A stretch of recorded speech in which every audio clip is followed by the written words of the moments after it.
So I'm Bob, and I think this is called, what's it, the Blockchain Supply Chain Association? Blockchain Supply Chain Association, correct.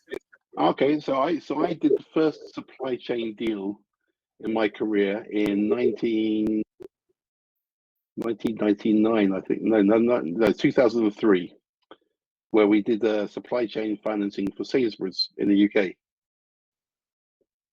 £700 million deal for financing their suppliers who are provided to them, and then I went on to a career which involved them working with Hewlett Packard and integrating their suppliers and their buyers around the world onto not to a blockchain in those days, but onto sort of a single data stream based around in Texas, of all places.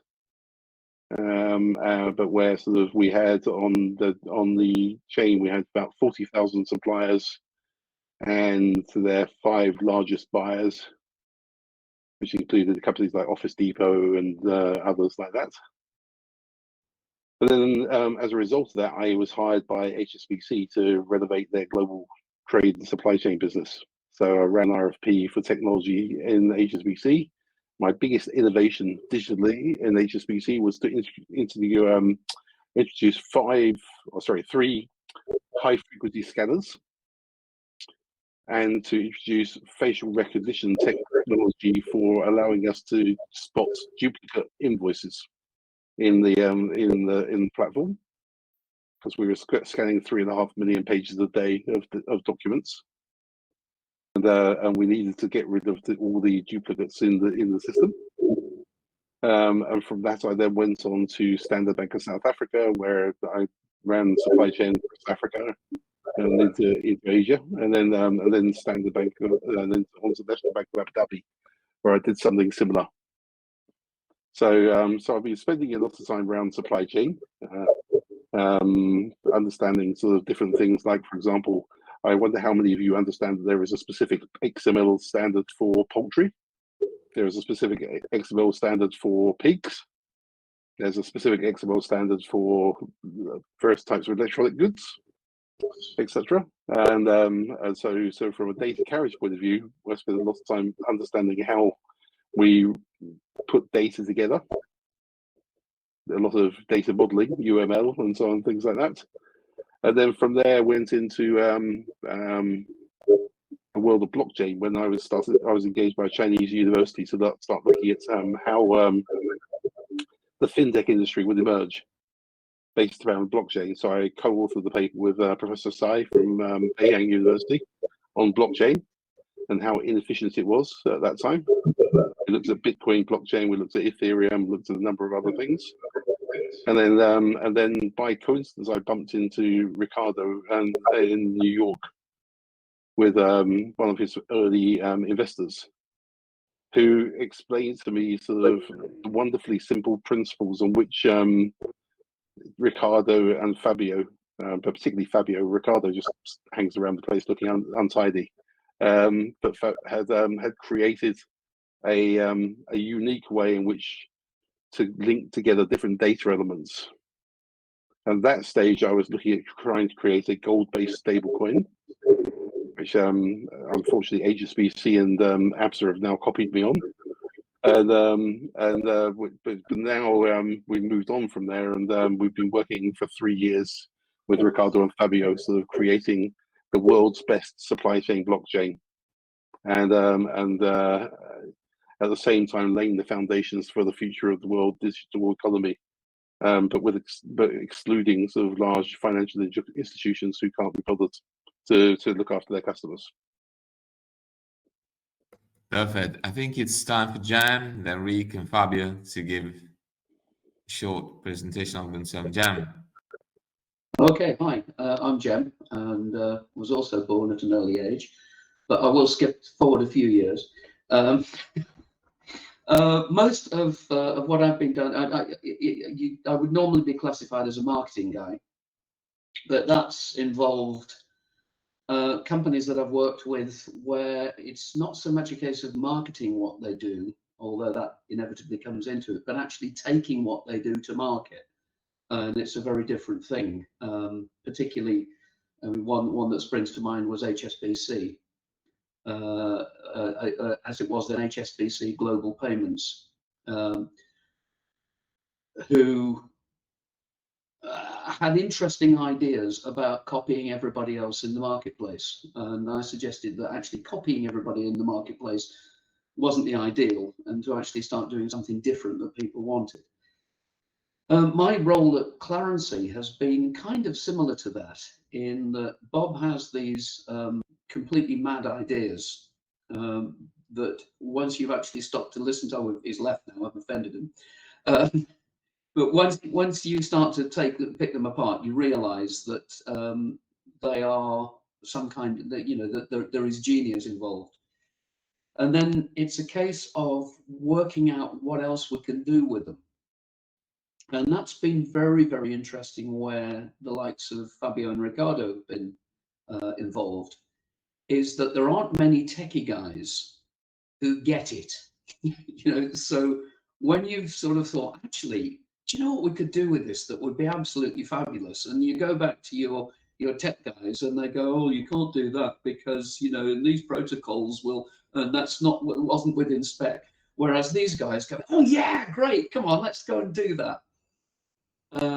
And so we're on a very exciting journey at the moment that starts from Bob's insights into what the world needs for payments and ends with just what the world needs full stop, which is why I think Bob has just said that we're definitely on a crusade to kind of change the face of the way the world does business. And these guys here in Sao Paulo have been a huge enabler in allowing us to do that.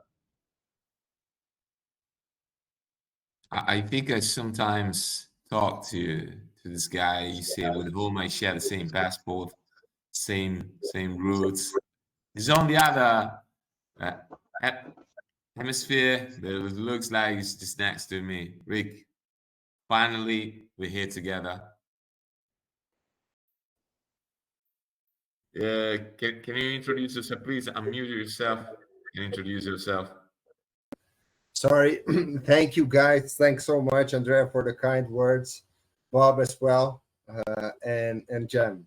Eric and Andrea, thanks for being here. And especially thanks to Fabio, my partner already for 17 years, close to that. We've been doing business together, and it's really great working with such a talented team. So my name is Ricardo, partner of Fabio.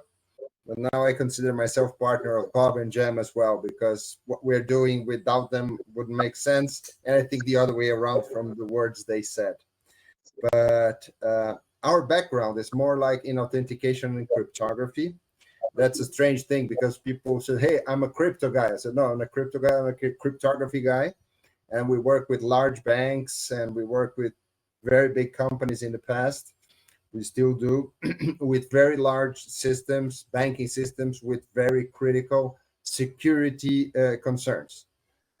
Due to that, the design and how we build our ledger that we call interlock ledger is pretty much unique in the sense of, in a few words, we are able to store whatever volume of information you have to store without any cost or speed constraint associated with it. And we can guarantee a perfect audit track for whichever activity you want to do. So we were fortunate enough to meet Bob in New York when I was there. And then we started working together. And even though Bob hasn't mentioned, in these 3 years, they have had 0 outages and problems using our platform. And they're very satisfied with it. And we're moving to the next step. Right now, Clarency does a fantastic work for transferring money to and from whatever country you can imagine. Doesn't matter the difficulty they have. And we have been able to assure that all the proper steps in terms of the governance, in terms of ATF, in terms of KYC, in terms of money laundering, in terms of sanction, was duly done, and we can prove that. And that's the value we bring to Bob and to Jem and to the whole Clarency family. And that's pretty much it on my side. And thank you so much again. And just to speed things up, Andrea, Fabio, please go on and talk a little bit about yourself. Very brief. I'm Fabio, the partner in crime with Ricardo, the cryptographer and the co-founder of Interlock Ledger. And I manage our technical team, and I'm the crazy inventor of this thing. So, guys, today we have two companies that work together on a great solution, and as we agreed, we're going to touch on a critical topic such as privacy versus transparency. So, won't waste too much time, and I will handle the mic back to Bob for getting us introduced to what you are doing. Then maybe Jem, you can complement Bob's, and then up to you, Rick, to talk about what and how Interlock Ledger's solution work to finalize this. Sure. So essentially, as Ricardo said, our job is to get money to the place that needs it. So a lot of the flows that we deal with are in US dollars, and therefore we have to follow the US regulatory regime and the regulatory regime of the various banks in the US when we move money. Separately to that, of course, we may deliver money into different places like Myanmar, like Somalia, Sudan, multiple different countries around the world. And each one of those countries carries a level of risk associated with it in terms of the minds of the people who we work with, the financial institutions we work with. And each transaction we undertake also has a level of risk associated with it, normally to do with the remitter of the funds, the person who's sending the funds, or the person who's receiving the funds. And the burden of evidence sits well and truly on our shoulders. So we're regulated in Singapore by the Monetary Authority of Singapore. The Monetary Authority, like all regulators around the world, expects us to maintain the controls that would help us prevent and detect and report any money laundering, any terrorist financing, any other malfeasance that takes place, any sanctions breaking. In addition, we also have to abide by, for example, because we're dealing with US dollars, the provisions of the US Office of Financial Assets Control and others. So it's a complex regulatory regime we work within to do a simple thing, which is to move a debit and a credit between two different parts of the world. Now, the problem with that is that everybody in the transaction chain has to have the same understanding of what's going on. And that's easy. You know, if I'm doing an e-commerce payment from Apple, to Apple from Hong Kong, then sort of, Apple debits the card, the payment's made, Apple then sends out sort of the cover or the laptop or whatever it is they're going to send out. That's the easy end of it. Unfortunately, or fortunately, I should say, we work in the world where we've got people in, let's say, Afghanistan who are buying tea from Kenya. We've got people in Somalia who are buying clothing from China. All these things are needed for international commerce to continue to grow. And if we look at the growth of the trade markets, it's growing at around about 4% per annum. And every percent of that goes directly into growth and goes directly into the wallets of somebody somewhere. So this whole sort of way in which we try and enable commerce to operate is vital to the functioning and growth of the world economy. So what we started off by doing is, of course, we have to carry out various checks whenever we make a payment. So if I give you an idea of our timetable, about this time of the day, each day we receive requests for payment from our clients. Those requests for payments get put into our operational team, who then look at sort of the customers to see whether we have valid KYC documents on them, valid know your customer or know your business documents on them. We look at the transaction to see whether or not the transaction involves banned goods, whether it's involved military hardware, a number of different things that are prohibited and which we prohibit ourselves. We then look at sort of the countries where the payments are being made to, and does the business that we're sending the money to exist or not exist? And if it doesn't exist, is there anything known about it on social media or anything else which would give an adverse impact to working with that, sending money to that client? Same on our remitter side. So once we've done all those checks, which usually takes place during my evening here in the UK, that then gets transferred through to the team in Singapore, who have the regulatory and legal responsibility in Singapore for signing off on those transactions and saying that there is nothing in there that they have to report to the regulator. And once we've done that, we allocate the funds to the client's account, and we then make the payments out through our various partners around the world. Now, what frequently happens is that sort of if we send the payments out, for example, a recent example, there was actually an error on our client's part where they used the word Syria in the campaign. And actually, if you look at the payment message, common sense would tell you it was wrong because it said California in Syria. And as far as I know, there is no California in Syria. But nevertheless, when that arrived with the settlement bank, the settlement bank immediately spotted the word Syria and said, "What's going on here? So why are you sending money to Syria?" Without sort of looking at the fact that the money is coming from Canada. So the result is we get the usual results of that, which is we get a request back from the bank asking us to explain why we were sending this payment out. And to follow that up, we have to go back to our documentation. We have to show what's gone on, and we have to show that there was the original error which just carried on through the network, through the chain. And that error can be discounted, and in fact, the payment can be made because there is nothing which is involving sanctions, nothing involving any illegality involved, just simple incompetence. So the result of that, though, is that we have to transfer all that data to our bank. And how do we do that? Well, at the moment, we do that because we send them all the information via email. So then you get the normal things that happen with banks, which is the bank limits its incoming emails to 100 megabytes of data. It tells you that you can't use this type of formats because it hits their spam filters. You can then spend, and then you've also got to encrypt the data to make sure that it's not shared by any other third party, etc.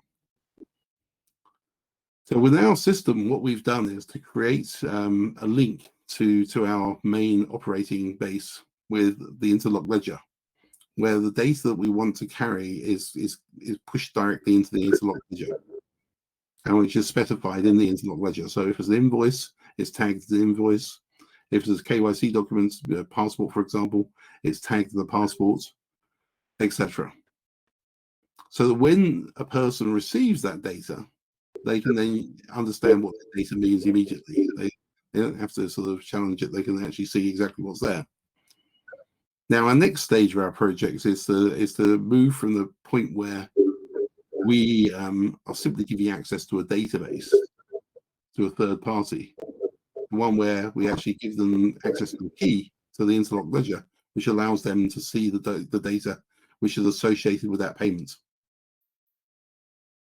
So that whole challenge and response process, which could take several days to take place, and which involves a level of logistical nightmare, because everybody's trying to track everything through email, which is never easy, is replaced by sort of a simple sort of link which links the underlying payment message in Swift's terms. That's called an MT103, which is basically a message standard that was defined in the days of copper wires, and which is optimized to the use of copper wires, and therefore doesn't carry a great deal of data in it. But essentially we are now able to embed that link into tag 70 on the MT103, and tag 70 on the 103 is a standard reference field that everybody's used to receiving, for example, the invoice reference on.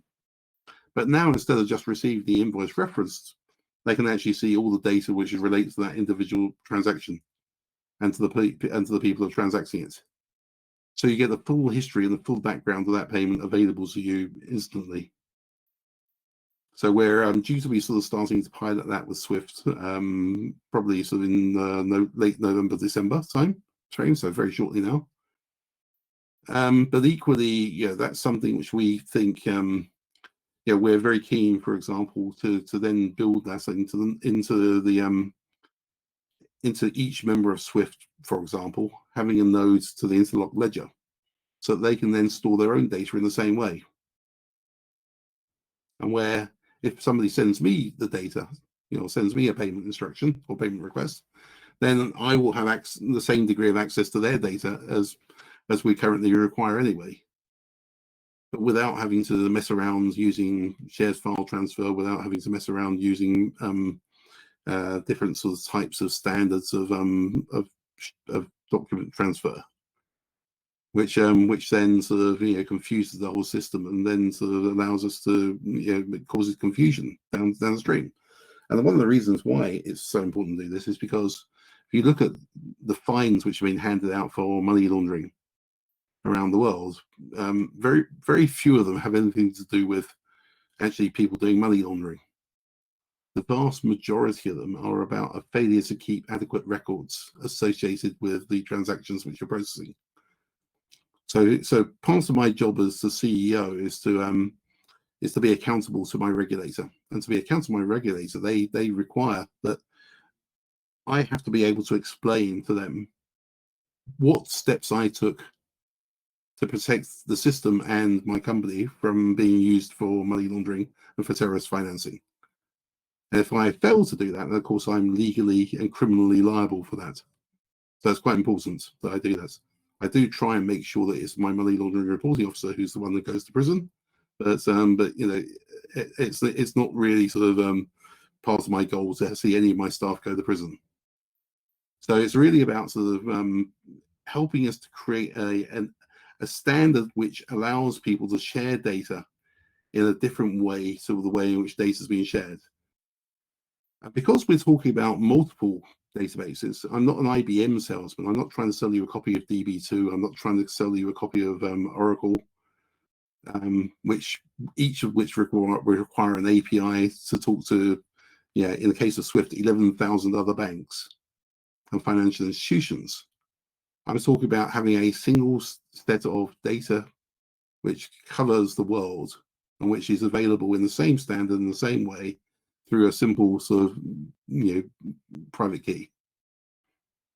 And when I look at that and compare that with my previous career, where for example, for a copy of WebSphere in National Bank of Abu Dhabi, I would for one customer to integrate that customer, IBM was going to charge me the princely sum of $240,000. And that doesn't count the sort of the cost of the databases, etc., that I would have to implement. Whereas Ricardo and ourselves, I'm not sure if I can name the pricing, but it's in the low thousands of dollars per month to maintain the chain. So it provides a low cost, very flexible data layer, which allows us to then share data sort of in the right way with the right number of people, and without having to then sell multiple copies of software to multiple people. So it really is a great way of democratizing data, to use that hackneyed phrase. And for that, of course, you then create the next level of what you do. So for example, National Bank of Abu Dhabi, one of the deals I did there was with a large Brazilian company, coincidentally, which unfortunately sells chicken to the rest of the world and destroys the Amazon in doing so. But which, unfortunately, my job as a banker is to make money. But their problem was that it took 63 days for their chicken to arrive in the Middle East. But they wanted to be paid within 43 days of the chicken arriving of departing Brazil. So how do you do that? Well, the simple way you do that is that you ask for 3 documents. You ask for an invoice, you ask for a bill of lading, and you ask for a health certificate. So the chickens haven't got bird flu. And once those are done, then effectively I was able to give them the money 7 days after the production of the chicken, which for the bank was great business because we charged them, not quite an arm and a leg, but quite a lot of. But for Brazil Foods was a very, very good bargain, because they were now getting paid not within 43 days, but within 7 days of production. And by getting paid within 7 days of production, what do? Well, that's 7 days. Well, that money that they've now got in early allows them to go and buy things from other people. It allows them to reduce their working capital requirements. It improves their flow of cash. Now, if you can imagine doing that across the world economy, we can do that using other techniques as well, like tokenization and so on, then effectively we can release vast amounts of working capital into the world economy with a very, very beneficial impact, which has none of the negative impacts of what the central banks have been doing to the world economy since 2008. It's decentralization in some way, and you said it perfectly, democratization. I love this concept. Exactly. So it's about unlocking that working capital. And Exactly. we're at the cash end of the working capital, but equally, I know there are other people who are working up the chain. We're talking to a large one of the big stable coins at the moment, who are very keen to get into the trade finance world. And the question is, do they get into the traditional trade finance worlds of lesser credit, or do they get into the financing world through supply chain? But the result of that is that sort of we can effectively work between the SAPs of the world. We can work between the Oracles of the world, the JD Edwards of the world, all these different purchasing platforms which are out there. Suck the data out of there and then enable a common understanding of data in a common way, without having to sort of do huge amounts of integration or to build vastly expensive new platforms, which is what the banks have been trying to do for the last 10 years and singularly failing to do so. I think that I've seen at least 3 other platforms so far go under. It's the ultimate example of the principle of standard principle of any engineering, which is to keep it simple and keep it smart. By the way, I claim my rights into that, Bob. Don't try to steal my motto, which is keep it simple and smart. Rick testified that I was the first one to and it has to be simple for me to understand. That's the point. So I agree with you. Thank you so much, Bob. So this is a very nice intro. I would love to hand it over to Jam for us. It was great. You shared with us, by the way, some of the pain points. Time is money. Time is profit factor. And anybody involved in trade and supply chain finance can testify this. And I think Ricardo had something to he wanted to raise. By the way, Andrew, sorry. It's real quick. Bob gave a fantastic explanation on how we help the exchange of information in a reliable way. But one important thing is this private key, or what we call the access token. Anyone that accesses this information, we keep the record as well. So one person cannot claim, oh, I have or I have not seen this information.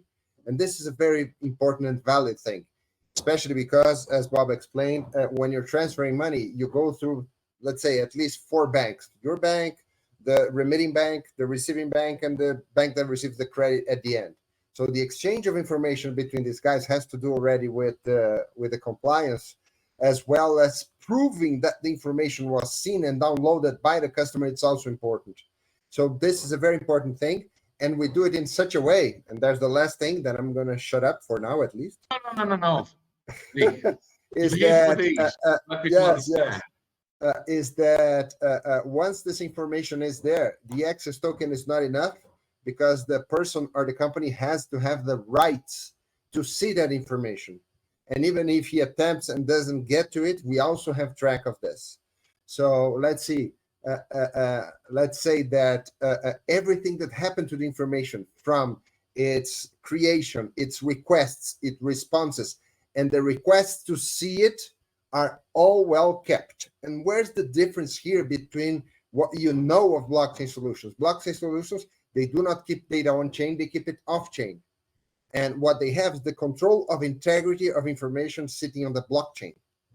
But what actually happened with information, you do not have control on the blockchain, whereas we have. And now I pass along back to Andrea or to Jam, so you can complement, because I think this has a lot to do with the understanding on how we build things for clarity. And Bob And you made said the it first and more perfectly. important part, and this is a detail that has to do a lot with, and then I thank Jam for the title of this conversation, the privacy between a compliance thing. So and I'll just add a little bit to that. The other issue is that it also creates an interesting conundrum for the upstream institution, which is if I send them the information, they have a duty to look at that information. They can't unsee it. So they have to give a reason why they don't want to process, or they have to give a reason why they will process. And that puts the right accountability onto the system. I think this whole thing raised some very, very interesting questions, because Bob's idea of sharing all of this payment information and KYC information, background information, using SWIFT, or actually just making it shareable, was fantastic. It's one of those things that's gloriously simple, and like most things that's gloriously simple, it is not particularly easy. As simple and easy are not the same thing. Because as we started to put this together, you start to run into all kinds of questions that need to be answered. And one of them has actually lingered across compliance since compliance was invented and since GDPR was invented, is that GDPR has one set of rules and compliance has a different set of rules. And the only way anyone has attempt to satisfy both is to just kind of ignore where the crossover is. The problem is that GDPR, it varies from country to country, but all of them have pretty much the same requirement, which is that you can only retain information while it remains relevant to your business, that anyone whose personal details you have a right to be forgotten,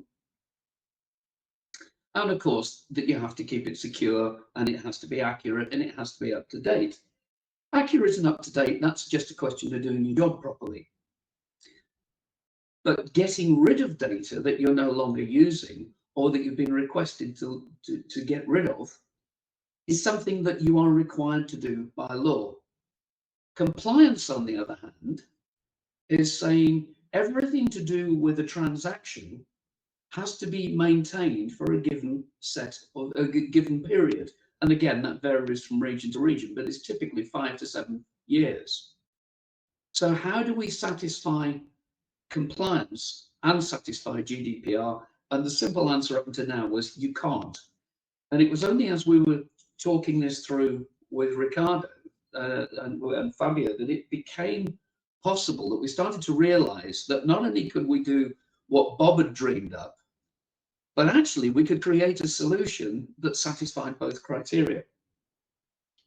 And that was the data vault that Rick's already mentioned, I think, which is that we have the blockchain sitting behind everything as this immutable source of truth. Everything that has ever been done, every transaction, every piece of information, but also actually every decision that has been made on that information. If an MLRO decides to continue with a transaction or decline a transaction or request further details, that in itself becomes another layer in the blockchain. So we have this source of truth that we know we can go back on at any time and find exactly what happened in everything in that transaction. Huge tick for compliance. Massive X for GDPR. Because now, of course, sitting in the middle of all of that data is a huge amount of personal information about the individuals involved in that transaction. And if they say, I want to be forgotten, first of all, it's one thing that blockchain can't really do. That's an important part of a blockchain, is once it's in, it's in. Also, the compliance regulations say we can't delete it just because you don't want it there anymore. But of course, what we have is the data vault, which is taking a current snapshot, which incidentally is something else that blockchain is bad at. because to find the exact current situation, you would have to go historically back through all of the blocks to find out what the current situation is. The data vault is taking a current snapshot, which is always current. It is data controlled in a way that we can't do with the blockchain, because as Ricardo said, we can monitor who's gone and looked at it, when they went and looked at it, how many times they looked at it, what was downloaded. We can restrict access to data. We can carve up that transaction on a need-to-know basis, so that nothing is getting shared. It isn't just a block of data. It is bespoke to the person who's viewing it. And if someone comes along and says, I want to be forgotten, then they can be deleted from the data vault, which is the only place where anyone can access that data. Unless, of course, they are, and correct me if I'm wrong on this, Rick, by all means, unless, of course, they are a regulator, a law enforcement agency, they can have an access to the original data that even we don't have. So it's these things that have started to make us realize the power of what these guys have enabled for us.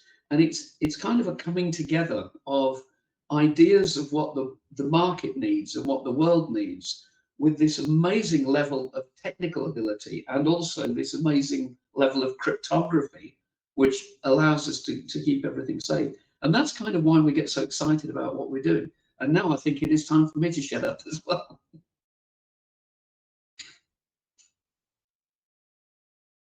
That was wonderful, by the way. I really love this one. So, Yes. Rick, we talked about a lot about GDPR. Is that? Oh, by the way, yes. Eric is back. Yeah, Eric is back. We lost him. I was just worrying about one thing.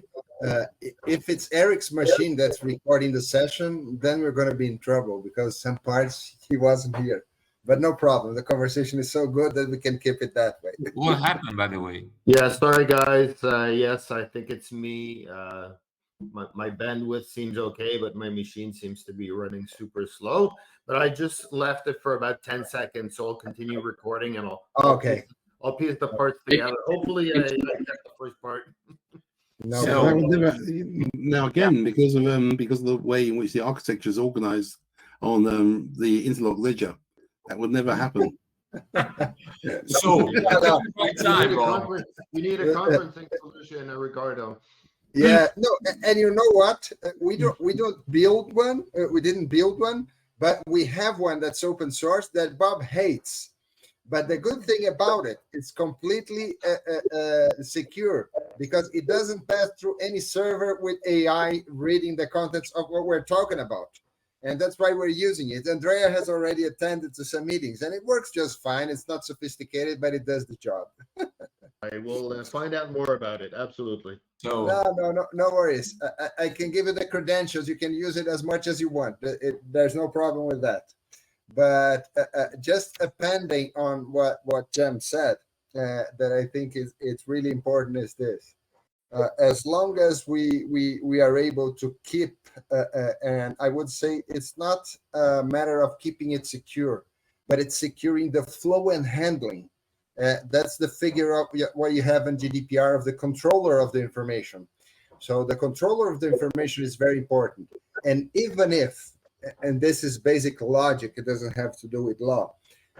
I have an information here on my ledger that somebody else copied. If I have to forget this information, I can manage doing it. But whomever has copied this information when it was available and it was related, I don't have, let's say, the obligation or the duty to erase that information that was copied by me. So then we can handle that. We could even say, hey, this information was copied by this, and this. We're discussing now. But at the end, what we want to say is the ability that we understand that we are providing to Clarity, especially from what I learned, and I learned a lot from Bob and Jem, is that actually doing the transfer if it's Swift, if it's one network, if it's one another. There's several. It's not the difficulty, it's not the challenge. That's the easy part of it. The difficult part is who's receiving the money, especially if it's a regulated bank. And at the end, every financial agent that is big enough, even the exchanges right now, they have to be liable for what they're receiving and sending to the banking system. And this challenge, how it's solved? It's solved through proper handling of the information supporting it. And this is the focus of the work we're trying to do with these guys. And that's why Jem just said it's so powerful in terms of not only this process that, of course, supports very strongly trade finance, as well as the possibility of, sorry about the merchandise here, of interlocking other information. So let's say I'm sending soybeans. How can I prove that it was not made of deforestation? How can I prove that it wasn't being used slaves to in the production of it? You just anticipated my next question, Rick. Yes, you can't. But if you have somebody that does this job, goes there locally and check it, we can write it and we can interlock the financial information with any other information you see fit. And this brings a huge value to trade finance, because many of the barriers, and it's not the first case you read articles, hey, the certified production of this company that was certified by Vera, by whomever, they found slaves and deforestation in their farms. So at least we can say, hey, this was done by this guy, and we can prove all the things. I'm not saying that I'm going to guarantee this. No, I guarantee the integrity of data and the access of the data and where it's linked to. So I cannot say that this production of soybeans, this deforestation will be used to another. No, you can't do that. So this is going to be just for this one and this for this one. So this is, I think, where we add value. And if somebody later on is watching this video and want to know, reach out. I can answer your questions. It takes a while. As Jem wisely said, everything that's simple is not actually easy. No, it's not. Not a bit. But we managed the way to do it. But that's my closing remarks. This interlocking information, guys, you know, I'm a trade finance guy. I come from the trade finance space, although the corporate side, I'm not on the bank side, which is, was, forgive my words, a pain in the ass, of course, for the company I used to work with. We had to deal with many letters of credit. You have so many interlocked information. Think about, we start from the pro forma invoice, and you have an heritage of several information. You start from that, and you go adding information all over the processing of the LC. So we love to understand from you guys, how can the solution that you have devised can contribute to, let's say, simplify the processing of existing trade finance tools, and how it can bring new maybe products onto the table, which is largely, I guess, cherished. It's a great question, Andrew, because we are still finding out a lot of this stuff. First of all, I mean, one of the ways that it can simplify things considerably is because virtually all of the correspondence in the payment chain, just talking about the payments side of it for a moment, are connected to Swift. Bob's invention means that Swift, in its 140 characters of the tag 70, can carry gigabytes of information, that all of them. So actually it simplifies it because it means there is less duplication of KYC.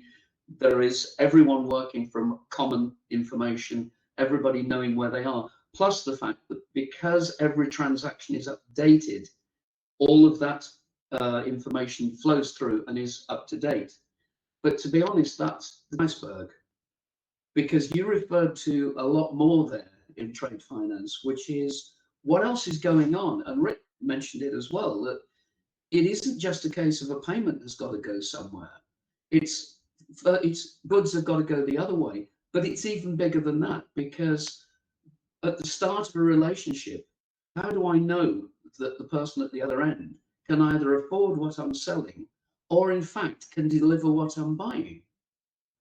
Or taking it further, last week we were at GTR Africa, and I spoke to a number of people who were doing things like large companies who place contracts for massive projects in Africa. So it could be a power station, it could be a dam, it could be anything like that. Their requirement, long before we get anywhere near a payment, is they've got to find people who've got a trading history that says that they can actually do the job. And one of the massive problems that they face is that when they put out a tender, a guy who once concreted his next door neighbour's patio comes out and says that yes, he can pour 1 billion tons of concrete. So what we're now starting to realise, and the data vault has opened all of this up because it allows us to move beyond payments, is that the whole transaction, the whole relationship can be shared, can sit there. And so trade finance, not just payments, becomes possible. If you are an insurance company that is guaranteeing a payment, you can protect yourself against false claims. You can let customers self-check. Again, one of the things that I came across was a guarantee business who expends massive amounts of... Sorry, Andrew, you're muted. I've always thought, sorry for interrupting you, that one of the main features in trade finance, which is the principle of independence, is also a big flaw. You mentioned something. Think about what's going on in international trade. We witness many frauds, material one, not only payments. People that were supposed to ship goods, they actually shipped manure. And this is under the radar, by the way, because you don't keep track of these. So But if it, you go deep down into the operativity without infringing independence, in my opinion. You got the data capability to tap again on data by keeping transparency and secrecy, intimacy in the transaction. Sorry, Bob. and the thing that's really important is that trade generally is governed by uniform customs practices. Exactly. The wonderful thing about uniform customs practices is that it's implied into the law in nearly every country in the world. The same law is implied everywhere. Now, and that's given the trade finance world a huge role and boost for what happens. So the fundamental is that there is an independence between the financial transaction and the underlying commercial transaction. A few years ago, we tried with Swift, when I was in the banking world, to build something called TSU, the Trade Services Utility, which basically matched documents within the trade world. It didn't really work because Swift's heart wasn't in it. But moreover, the biggest issue is that the people keep on trying to change the process. And if you change the process, then you set aside all that law, and all that accumulated common law in our jurisdiction, which has governed this stuff for getting on to 300 years, and where the judges just have to look at it and they say yes, and what that is, and now I'm going to go along that. So imagine the world in this case where I send you an MT700 message through Swift, which references a block of data which sits on the chain. So I'm at the other end now. I've received that MT700 message, which is saying, okay, I've issued this on behalf of my customer. I'm expecting my customer to be paid for certain goods. Can you confirm that you'll pay for those goods against documents? Now, at the moment, the documents are, in the old trade world, are put into a packet, sent on to DHL, and most of the time they arrive in destination. And when they arrive at destination, there's some clerk sitting there, and the clerk will go through this, look through it, and the very experienced clerk will do that in 15, 20 minutes. A very experienced clerk. In most of Africa, they've had civil wars, they've had all sorts of different conflagrations. Those people don't exist. In Latin America, those people don't exist. The only places they exist are in places like Hong Kong, UK, North America, etc. And they're all getting old. And they're getting older and older. Yeah. And those people are retiring. And young people all want to be investment bankers, so they don't want to do the eject documents. So you can imagine the world in which case I give you access to the documents before the ship has even left the port. You're touching on a pain point and a huge one, replacement, new generations. And I think the industry hasn't done anything, but we have to admit so far. Well, the industry the knowledge is concentrated in the hands of a very few. Absolutely. So you've got this brilliant sort of thing where you can give people access to the documents beforehand, so the customs agencies can see how much they're going to collect from the customs duties, because that's all what they want to do. The people who are guaranteeing payments can see what's being shipped. They can see the bill of lading, which shows that the goods are now on the ship. They can see the invoice on which is related to the payments. They can see the various other documents like the health certificates I mentioned earlier, which are related to that particular shipment. And before the ship has even, is probably 3 or 4 weeks away from arriving, you could already have pre-cleared all those shipments. Exactly. So instead of things sitting inside the box and there's demurrage and all that sort of stuff, it will go straight through, and the guy will get paid against what he wants to do. And that's one of the main pain points, if you think so. You getting your goods, you pay for on time. Because many times those goods, you need them during a specific time lapse. And this is what customs agencies do not understand or do not care about. But the trick here is that we don't actually have to change the process. The process remains the same. Exactly. We just do it faster and more efficiently. Rick, what are you going to... Yes, if I may add just a quick thing. We've been talking a lot about the field 70 of the MT-103 message from Swift. However, we are working with it.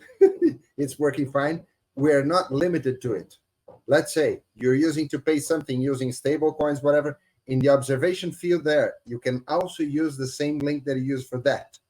So it doesn't matter. As I said, the trick is not on the transfer itself, but on the supporting documents. So if you just have a field where you can keep and store this information, you can start this transaction in one platform, convert it to a stable coin, and then do the payment in another coin. There's no problem. You just can tie them all up to the same thing. So we're giving you a practical example. It's a very representative of the number of transactions that are being done. Transactions with MT, there's also transactions done with ISO 20022, but all of them could be using the document vault and the interlock for that. So that's my last thing. I think we're close to the top of the hour, as Andrea says. Well, just to end today, this is blowing our own trumpets as always, but sort of so today I was on a call with one of our NGO partners on the payment side, and they informed me while on the call that that because of the civil war which is bubbling up in the area, that they were going to have to organise emergency plane travel for their staff to get them out of the area before the war spreads to their area. Already the banks locally have locked down sort of in the payments and everything else. So we have to get 50,000 American dollars in physical cash to the airline in this country, so tomorrow morning. Now, to do that and be regulatorily compliant, we've had to move very rapidly, but we've created the invoices, we've created the documents, we've created the compliance artifacts that we need to make it show. And tomorrow morning at 2 a.m. my time, the funds will be dispersed in the country to enable them to pay for the airfare for their staff to get out of the country. And that's the reality. It speeds up the flow of information massively, and makes sure that everybody is aware of what's going on and where, and everybody is accountable afterwards. Gentlemen, this was we're coming on top of the hours, by the way. So it was an amazing. I would stay here for 2 hours actually to listen to you. Wild experience that you have. it's amazing. So I'll hand it over back to Rick for final conclusion consideration. Hey guys, Congrats to you, and thank you so much, guys. Jem, Bob, Rick, it was an amazing thing. Fabio as well. See, Rick. okay, Well, just wanted to hopefully thank. Go ahead. Nora. Thank you. Really No, enjoyed because talking to you there's guys. Rick and Eric. Rick and Eric. I thought it was me. Sorry. Go on, Eric. No, you first. Okay, no, I just wanted to thank you guys. It's been an amazing conversation. It's basically the summary of years of work we've been doing, and I thank you guys for the opportunity. That's it. And our I pleasure, wanted to man. thank you, gentlemen, for a great talk. Every time Andrea brings in somebody for these conversations, I learn so much. Again, thank you very much. Hopefully, we'll be able to do this over a real drink eventually, right? That sounds like a plan. Thank you, gentlemen.